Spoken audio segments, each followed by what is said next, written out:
Las nieblas de Avalon, libro 2, de Marion Zimmer Bradley, Reina Suprema, capítulo 8. En el verano del siguiente año, los sajones fueron concentrándose fuera de la corte, y Arturo y sus hombres se pasaron todo el año reuniendo un ejército para la batalla que sabían que habría de producirse. Arturo se puso al frente de sus hombres e hizo retroceder a los sajones. Mas esta no fue la batalla decisiva ni la victoria que había esperado. Ciertamente, produjeron grandes daños a los sajones, que les obligarían a grandes esfuerzos para recobrarse. Pero Arturo no contaba con hombres y caballos suficientes para derrotarlos firme y definitivamente, como pretendía hacer. En aquella contienda sufrió una herida, la cual no parecía seria, pero se infectó y se inflamó, y hubo de pasar gran parte del otoño en cama. Cayeron los primeros copos de nieve sobre los muros de Caerleón antes de que pudiese caminar un poco por el patio, apoyándose en un bastón, y las cicatrices ya nunca se borrarían de su piel. Hasta bien entrada la primavera no podré montar a caballo, le dijo lúgubremente a Ginebra, que se encontraba muy cerca del muro, envuelta en una capa azul. Bien puede ser, dijo Lancelot, y aún tardar más, mi señor. Si coges frío en la herida antes de que esté completamente sanada. Te ruego que entres. Mira, hay nieve sobre la capa de Ginebra. Y en tu barba, Lance, ¿o es que está empezando a encanecerse? Inquirió Arturo con sorna, y Lancelot rió. Ambas cosas, supongo, aunque en eso me llevas ventaja, mi rey. Tu barba es tan clara que las canas no se notarán cuando lleguen. Aquí, apóyate en mi brazo. Arturo habría rehusado, pero Ginebra dijo, no, cógete de su brazo. Arturo, estropearás todas nuestras atenciones médicas si te caes. Y las piedras están resbaladizas con esta nieve que se funde al caer. Arturo suspiró, apoyándose en el brazo de su amigo. Ahora me hago una idea de lo que debe ser viejo. Ginebra fue hacia él y le cogió el otro brazo. Me amarás y me sustentarás así cuando de veras el pelo y la barba encanezcan y haya de ir con un bastón como Merlín, preguntó riendo. Aunque tengas 90 años, mi señor, respondió Lancelot, riendo con él. Puedo imaginarme la escena, Ginebra sujetándote de un brazo y yo del otro, dirigiéndonos con pasos torpes hacia el trono. Todos tendremos más o menos los 90. Súbitamente se puso serio. Estoy preocupado por Taliesin, mi señor. Cada vez está más débil y le falla la vista. ¿No debería volver a Avalon y descansar sus últimos años en paz? Sin duda debería hacerlo, repuso Arturo, pero dice que no me dejará solo, aconsejado únicamente por sacerdotes. ¿Qué mejores consejeros podéis tener que los sacerdotes, mi señor? Preguntó Ginebra. Le inquietaba la palabra Avalon. Le atemorizaba pensar que Arturo había jurado defender su pagano proceder. Entraron en el salón donde estaba ardiendo el fuego y Arturo hizo un ademán de contrariedad cuando Lancelot le dejó en su silla. Sí, coloca al anciano junto al fuego y dale el jarabe. Me sorprende que me permitáis llevar zapatos y calzas en vez de un camisón de dormir. Mi querido señor, empezó a decir Ginebra, mas Lancelot le puso una mano en el hombro. No te apures, deuda. Todos los hombres son así, prestos a enojarse cuando están enfermos. No se da cuenta de lo bien atendido que está por bellas mujeres y agasajado con delicados alimentos y ropa limpia. Y esos jarabes que tanto desdeña.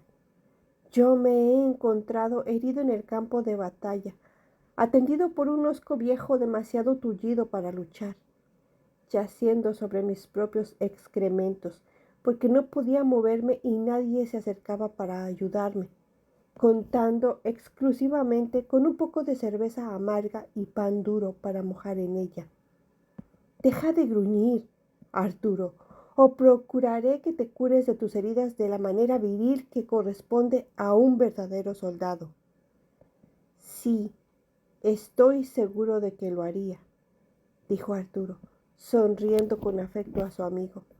No temes demasiado a tu rey, príncipe Galahad. Cogió la cuchara de asta de la mano de su esposa y empezó a comer la mezcla hecha con vino caliente, miel y pan ensopado. Sí, es bueno y calienta el estómago. Tiene especias, ¿verdad? De esas que me pediste que mandara traer desde Londinium. Kai se acercó cuando Arturo había terminado y preguntó: ¿Cómo sigue la herida después de haber estado caminando 1 hora, mi señor? ¿Te duele mucho? No tanto como la última vez, y eso es todo lo que puedo decir, contestó Arturo. Es la primera vez que experimento lo que es el auténtico miedo, miedo a morirme sin haber completado mi trabajo. Dios no lo permitirá, manifestó Ginebra. Arturo le dio unas palmaditas en la mano. Eso me digo a mí mismo, pero una voz interior no deja de afirmar que ese es el gran pecado de la soberbia, la creencia de que no se puede ser sustituido en la obra que Dios quiere que se haga. He pensado mucho sobre tales cosas, mientras yacía incapaz de poner un pie en el suelo. No veo que tengas tanto por hacer, exceptuando la victoria final sobre los sajones, mi señor, repuso Kai. Mas, ahora debes irte al lecho. Estás cansado por el ejercicio en el exterior. Cuando Arturo quedó tendido sobre su cama, Kai le quitó la ropa y examinó la gran herida que todavía, aunque levemente, resumaba en las prendas. Mandaré llamar a las mujeres, dijo. No debes volver a ponerte prendas sobre esto. Lo has rozado. Es una suerte que no se haya abierto mientras estabas caminando. Cuando las mujeres hubieron llevado humeantes cuencos y mojado las compresas de hierbas en agua caliente, pusieron paños doblados sobre la herida que obligaron a Arturo a estremecerse y protestar. Sí, mas aún con eso eres afortunado, le reconvino Kai. Si la espada te hubiese golpeado un palmo más hacia el lado, Ginebra tendría más razones para apenarse, y serías conocido a todo lo ancho y largo de Bretaña como el rey castrado, como el de aquella vieja leyenda. ¿No conoces la historia del rey que fue herido en la ingle y todos sus poderes se desvanecieron, haciendo que la tierra se marchitase en espera de que llegase algún joven capaz de fertilizarla y renovarle? Ginebra se estremeció y Arturo dijo enfadado, retorciéndose de dolor debido al calor de la compresa: Esa no es una historia para contársela a un hombre herido. Creí que te haría ser más consciente de tu buena fortuna, pues tu tierra no se marchitará quedando estéril, repuso Kai. Para Pascua me atrevería a decir que la reina podría volver a estar embarazada, si tiene suerte. Dios lo quiera, exclamó Arturo, mas su esposa se estremeció. Una vez más había concebido, y una vez más todo se había estropeado, tan rápidamente que apenas se percató de estar encinta. Iba a ser siempre así. Era incapaz de tener un hijo. Era un castigo de Dios a ella que se había estado esforzando en hacer de su esposo un mejor cristiano. Una de las mujeres quitó el paño para reemplazarlo. No, deja que lo haga mi dama. Tiene las manos más delicadas, dijo Arturo. Y Ginebra tomó el paño humeante, tan caliente que se quemó los dedos. mas aceptó el dolor como penitencia. Era culpa suya.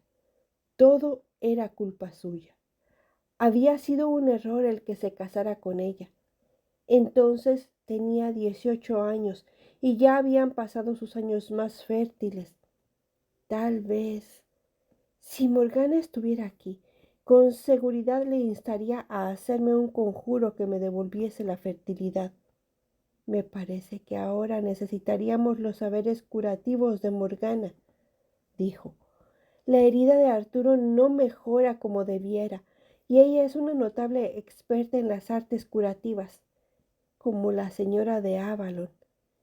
¿Por qué no enviamos recado a Avalon instando a una de ellas a venir? Kai frunció el ceño. No veo que haya necesidad de eso. La herida de Arturo está bastante mejorada. He visto muchas peores que sanaron por completo. Empero, me agradaría recibir a mi buena hermana, dijo Arturo, o a mi amiga y benefactora, la señora del lago. Mas, por lo que Morgana me dijo, no creo que vaya a verlas juntas. Enviaré un mensaje a Avalon rogándole a mi madre que venga, intervino Lancelot, si así lo quieres, Arturo. Pero miraba a Ginebra. Sus miradas se encontraron momentáneamente. En aquellos meses de la enfermedad de Arturo, a ella le parecía que había estado siempre a su lado, dándole una fortaleza que no habría tenido sin él. Durante los primeros días, cuando nadie creía que Arturo pudiese vivir, lo había velado con ella, incansable, con un amor por Arturo que la hacía avergonzarse de sus pensamientos. Es primo de Arturo, como Wayne. Se halla en igual proximidad al trono por ser hijo de la hermana de Igraine. Si algo le ocurriera a Arturo, sería el rey que necesitamos. En los días de antaño, el rey era únicamente el marido de la reina. ¿La llamaremos, pues, a Lady Vivian?, inquirió Ginebra. Solo si tú deseas verla, respondió Arturo suspirando. Pienso ahora que todo lo que necesito es una gran cantidad de esa paciencia que el obispo me aconsejó la última vez que hablé con él. Dios ha sido bondadoso conmigo, por cierto, pues los sajones no cayeron sobre mí cuando yacía imposibilitado. Y, si siguen mostrándome su gracia, seré capaz de cabalgar cuando vuelvan. Wayne está reuniendo a los hombres en el norte. ¿No está con Lot y Pellinore? Sí, Lancelot reía. Le ha dicho a Pellinore que el dragón ha de esperar hasta que nos hayamos enfrentado al caballo blanco. Debe venir y traer a todos sus hombres cuando le convoquemos. Y Lot también vendrá, aunque se está haciendo viejo. No dejará pasar ninguna oportunidad de que alguno de sus hijos ocupe tu lugar. Y así ocurrirá, ciertamente, si no le doy un heredero a Arturo, pensó Ginebra. Era como si cualquier palabra que se dijera sobre cualquier asunto fuese una flecha, un escarnio dirigido a su corazón por haber fracasado en el primer deber de una reina. Arturo la amaba. Podrían haber sido felices de haberse librado del sentimiento de culpa por no tener hijos. Casi se había alegrado de su herida, pues así no pensaría en yacer con mujer alguna, y nada podía reprocharle. Podía cuidarlo y mimarlo, tenerlo para sí como raramente puede una esposa cuando su marido pertenece a todo un reino. Podía amarlo, sin estar pensando siempre en su incapacidad. Cuando la tocara, pensar en el amor y no únicamente en el temor y en la atormentada esperanza. Esta vez me dejará por fin encinta, y si así ocurre, ¿irá todo bien o abortaré el preciado fruto del reino? Le había cuidado, asistiéndole noche y día, como una madre asiste a un niño enfermo, y cuando él empezó a recobrar las fuerzas, se sentó a su lado, le dio conversación, cantó para él, aunque no tuviera la dulce voz de Morgana. Fue a las cocinas y le preparó por sí misma las cosas que un hombre enfermo puede apetecerle comer, para lograr que se recuperase del estado en que quedó a principios del verano. Aunque, ¿de qué sirven todos mis cuidados si no me cercioro de que habrá un sucesor para el reino? Ojalá estuviese Kevin aquí, dijo Arturo. O Morgana, me gustaría escuchar un poco de música. No disponemos ahora en la corte de buenos juglares. Kevin ha vuelto a Avalon, indicó Lancelot. Merlín me contó que ha ido por asuntos sacerdotales, tan secretos que nada más podía revelarme. Me sorprende que los clérigos permitan que estos misterios druídicos se den en una tierra cristiana. Arturo se encogió de hombros. No tengo poder sobre la conciencia de ningún hombre. Dios será loado según sea su voluntad. Arturo, no como los hombres decidan, y por eso nos envió a Cristo, intervino Ginebra. Mas nos lo envió a esta tierra, replicó Arturo. Y cuando el santo José vino a Glastonbury e introdujo su báculo en la tierra y floreció, los druidas le dieron la bienvenida y él no desdeñó el compartir su sabiduría. El obispo Patricius afirma que esa es una historia maligna y herética, insistió Ginebra. ¿Y los sacerdotes que compartieron el culto con los druidas deberían ser despojados del sacerdocio y expulsados como él hizo con los druidas? No lo hará en mis días, dijo Arturo con firmeza. He jurado proteger a Avalon. Sonrió, extendiendo la mano hacia donde estaba la gran espada. Excalibur pendía en la vaina de terciopelo carmesí. Y tienes razones para estar agradecidas por tal magia, Ginebra.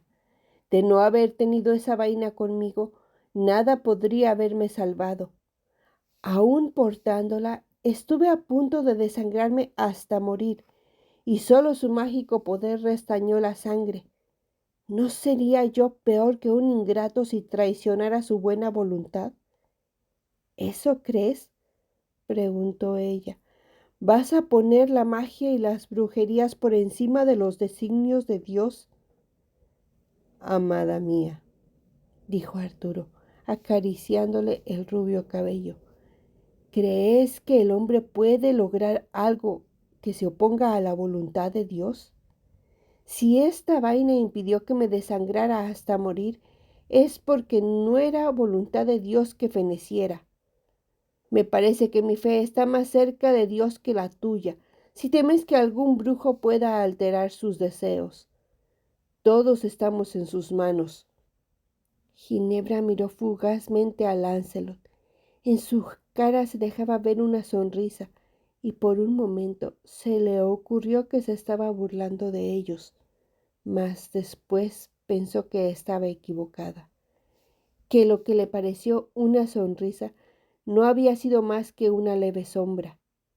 Bien, si te apetece oír música, Arturo, Merlín vendrá a tocar para ti, supongo, aunque se hace viejo y su voz ya no es adecuada al canto. Sus manos todavía tienen gran habilidad para tañer el arpa. Llamadle, pues, dijo Arturo riendo. Se nos cuenta en las escrituras que el viejo rey Saúl mandó llamar a su joven arpista para que tocase y aliviase su mente. Pero, heme aquí, un joven rey que necesita que su viejo arpista toque y le alegre el alma. Lancelot fue en busca de Merlín y, cuando éste llegó con el arpa, permanecieron largo tiempo en el salón escuchando la música. Ginebra recordó a Morgana tocando en aquel mismo lugar. Ojalá estuviera aquí para darme algún encanto, aunque no antes de que mi señor se recobre. Y luego, observando a Lancelot que se encontraba al otro lado del fuego, se sintió desfallecer. Estaba él sentado en un banco, echado hacia atrás y escuchando la música con las manos entrelazadas detrás de la cabeza, las largas piernas extendidas hacia el hogar. Los demás hombres y mujeres se habían apiñado muy cerca para escuchar la música. Elaine, la hija de Pellinore, había sido lo bastante audaz para acercarse y tomar asiento en el banco junto a Lancelot, mas él no le prestaba ninguna atención. Lancelot sería un buen esposo. Debería decidirme y escribir al rey Pellinore diciéndole que habría de dar la mano de Elaine a Lancelot. Es mi prima y no muy distinta a mí, y tiene la edad adecuada. Sin embargo, supo que no lo haría. Se dijo que tiempo habría más que suficiente cuando Lancelot les indicara que deseaba desposarse. Si Arturo no se recobrara. No, nunca debo pensar en eso. Se persignó disimuladamente, mas reflexionó. Hacía mucho que no estaba en los brazos de Arturo, y era probable que no pudiese engendrar un hijo. Se descubrió preguntándose cómo sería yacer con Lancelot. ¿Podría éste darle el hijo que anhelaba? Supongamos que tomaba a Lancelot como amante. Sabía que había mujeres que se daban a tales cosas. Morgause ya no lo llevaba en secreto. Ahora que había pasado la fertilidad, sus aventuras eran tan escandalosas como las del mujeriego de Lot.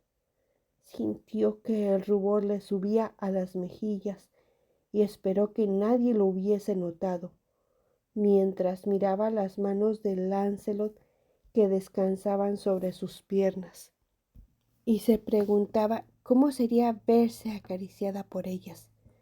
No debería estar pensando en eso.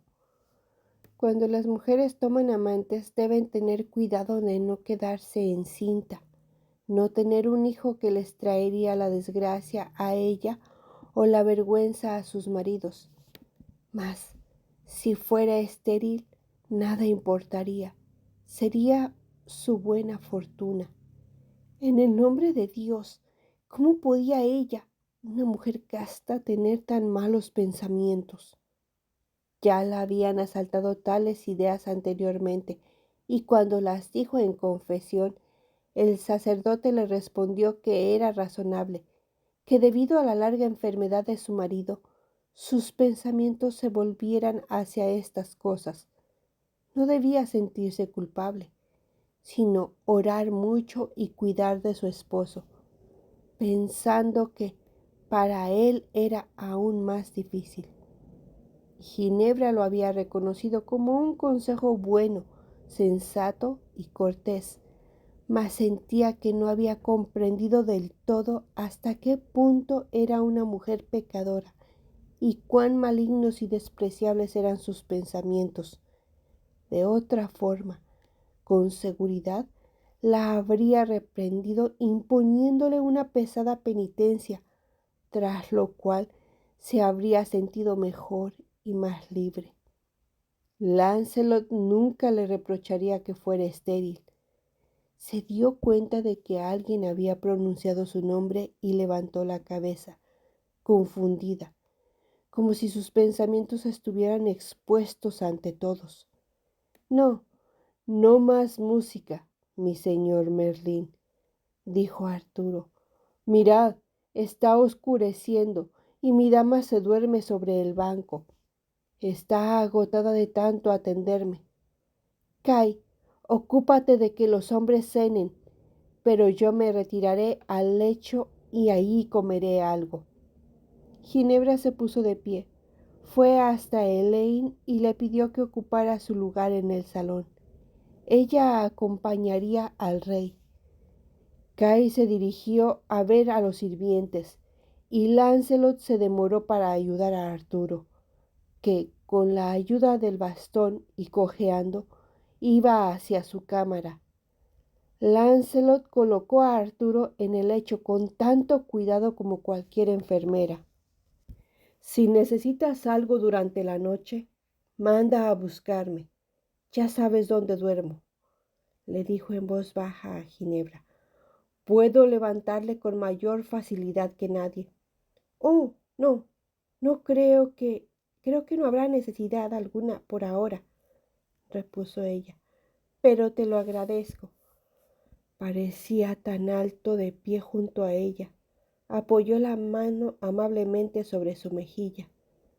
Si quieres ir a dormir con tus doncellas, me quedaré para velarlo.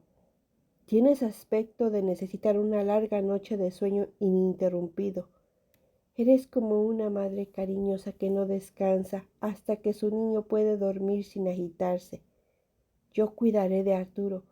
No es necesario que te quedes ahora. Eres tan bueno conmigo, dijo ella, pero prefiero estar junto a él. Mándame llamar si me necesitas. No trates de levantarlo tú, insistió Lancelot. Prométemelo, Ginebra. Cuán dulce sonaba su nombre en aquellos labios, más dulce que cuando decía mi reina o mi señora. Te lo prometo, amigo mío. Él se inclinó, dándole un ligerísimo beso en la frente. Pareces tan cansada, le dijo. Vete al lecho y duerme bien. Demoró él la mano un momento en su mejilla, y cuando la apartó, sintió como si la mejilla quedase fría y desprotegida. Después fue a tenderse en el lecho junto a Arturo. Durante un tiempo creyó que él dormía, pero finalmente le oyó decir en la oscuridad: Has sido un buen amigo para con nosotros, ¿no es cierto, esposa mía? Ningún hermano habría sido mejor. Kai y yo nos criamos como hermanos y le quiero bien, mas es cierto lo que afirman. La sangre es más espesa que el agua y los parentescos de sangre comportan una proximidad que no había imaginado hasta conocer a algunos de los que llevan mi sangre. Arturo se movía en la cama, intranquilo, suspirando. Ginebra, hay algo que quiero decirte. Ella estaba atemorizada, le palpitaba el corazón. Había visto a Lancelot besándola. ¿La acusaría de desleal? Prométeme que no vas a volver a llorar. No puedo soportarlo, prosiguió él. Te juro que no tengo intención alguna de hacerte reproches, mas llevamos desposados varios años y tan solo en 2 ocasiones has tenido la esperanza de un hijo. No, no, te lo ruego, no llores. Déjame hablar, le suplicó. Puede que no sea culpa tuya, sino mía. He poseído a otras mujeres, como hacen todos los hombres, pero, aunque nunca he intentado ocultar quién era, en todos estos años no ha venido ninguna mujer hasta mí, ni sus allegados, para decirme que tengo un hijo bastardo. Es posible que sean mis semillas las que carecen de vida, de forma que cuando concibes, el niño ni tan siquiera llega a formarse. Ella inclinó la cabeza, dejando que el cabello le ocultase el rostro. También se lo reprocha a él. Ginebra, escúchame. Debe haber un sucesor para este reino. Si me dieses un hijo que ocupase el trono, ten por seguro que yo no te haría preguntas jamás. En lo que a mí respecta, reconoceré como mío y educaré como a mi heredero a cualquier hijo que tengas. Ella sintió que el ardor le subía hasta el rostro. Iba a convertirse en llamas. ¿Cómo podía creerla capaz de traicionarlo? Jamás, jamás podría hacer eso, mi señor y mi rey. Conoces el proceder de Avalon, ¿no, esposa mía? No me interrumpas. Déjame hablar. ¿Dónde? Cuando un hombre y una mujer se encuentran en esta situación, se afirma que el hijo ha nacido del Dios. Ginebra, me gustaría que Dios nos enviase un hijo, quien quiera que represente el papel del procreador. ¿Me entiendes? Y si ocurriera que aquel que así cumple fuese el más querido de mis amigos y el más cercano de mis parientes, le bendeciría al igual que al hijo que alumbraras. No, no, no llores, no diré nada más, declaró él suspirando, extendiendo los brazos hacia ella, dejándola apoyarse sobre su hombro. No merezco que me ames tanto. Al cabo de un rato se durmió, pero Ginebra continuó despierta, con las lágrimas corriéndole por el rostro. Oh, no, pensó, mi querido amor, mi amado Señor, soy yo quien no es digna de tu estima. Y ahora casi llegas a darme licencia para que te traicione. De súbito, y por vez primera en su vida, envidió a Arturo y a Lancelot. Eran hombres, llevaban una existencia activa, debían salir al mundo y arriesgarse a morir en la batalla, mas estaban exentos de aquellas terribles decisiones. Cualquier cosa que ella hiciera, cualquier decisión que tomara, por nimia que fuese, si excedía de escoger entre cabrito o carne de vaca seca para la cena, era un peso sobre su alma. Y ahora la obligaban a decidir sobre algo que afectaba al destino de los reinos. La elección era suya. Podía darle o no un heredero al reino, uno que fuera de la sangre de Uther Pendragon o que no lo fuera. ¿Cómo podía ella, una mujer, tomar tal decisión? Ginebra se tapó la cabeza con las mantas, se encogió y permaneció ahí. Aquella misma tarde había estado sentada observando a Lancelot, el cual escuchaba al arpista, y la idea había llegado a su mente en forma furtiva. Le había amado durante mucho tiempo, pero ahora empezó a darse cuenta de que solo era deseo. En el fondo no era mejor que Morgause, que se acostaba cuando le apetecía con los caballeros de su marido, e incluso, murmuraban, con apuestos pajes y sirvientes. Arturo era bueno, y ella había llegado a quererlo. Había encontrado la seguridad en Caerleón. No consentiría que el pueblo que habitaba en torno al castillo y en la campiña pudiera llegar a rumorear su escandalosa conducta, como lo hacían con la de Morgause.